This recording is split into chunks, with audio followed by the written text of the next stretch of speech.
Brigitte, januari is al lang weer voorbij. We smachten naar die nieuwe single. Ik weet het. We zijn heel erg op zoek.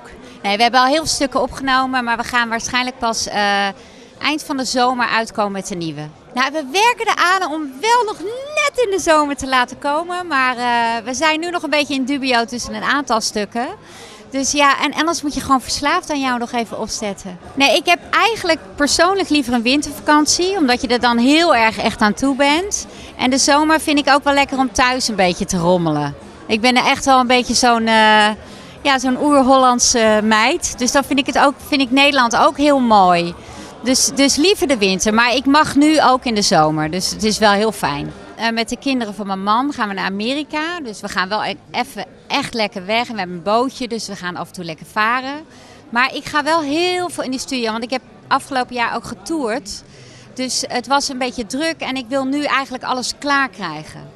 Dus ik ga wel in deze hitte lekker in de airco staan zingen. Moet bijna op en ik vind het heel spannend. Ja, zitten er wat zenuwen?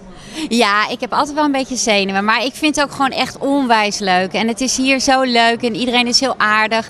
Maar voor mij is dit een soort première van het Tros Muziekfeest. Altijd als ik het zag in de zomer, al die blije mensen op het plein en iedereen lekker meezingen, dacht ik wel, oh, dat wil ik ook.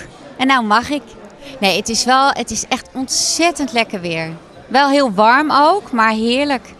Is het nou een goede temperatuur om op te kunnen treden? Nou, het is naar mijn smaak een tikkie te heet. Maar ik zeur niet, want ik ben hier.